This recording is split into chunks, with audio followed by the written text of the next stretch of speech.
And as I'm speaking to you, President Obama's top military advisor is on the ground in Iraq. This is General Martin Dempsey, the chair of the Joint Chiefs of Staff. He just arrived today, and as you know, Iraq is trying to regain control of Tikrit, which ISIS overtook in June. Tikrit is the birthplace of overthrown dictator Saddam Hussein.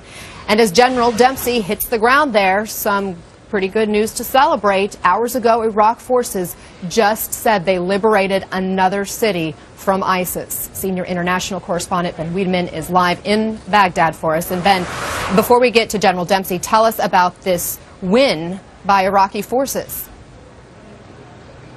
Yes, these are Iraqi forces. We were with them today as they were launching this attack on the town of El Alam, which is just east of Tikrit. And it appears that yet again they've been able to drive ISIS out of that area. And really they've made pretty impressive progress.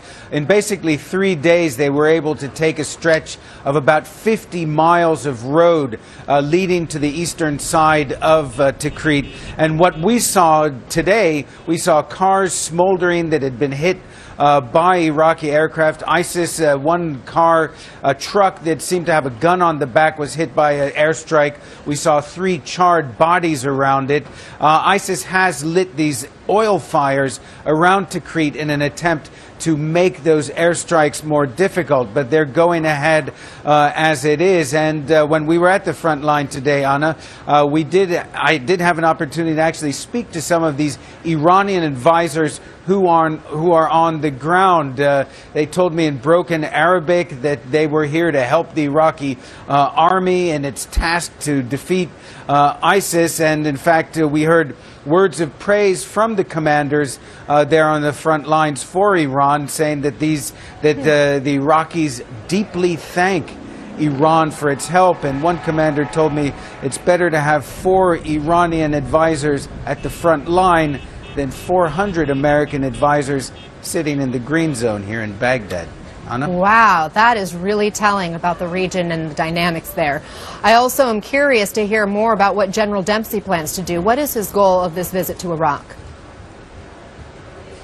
I think more than anything else, it's to perhaps remind the Iraqis that the Americans are indeed, and the coalition itself, an important part of this war. There's been a lot of talk during the Tikrit operation about the fact that there has been no coalition air cover for the forces going into there, and a lot of criticism. But at the same time, there have been hundreds, I think more than 2,000 coalition strikes on targets in Iraq and Syria. The United States has a large training program here.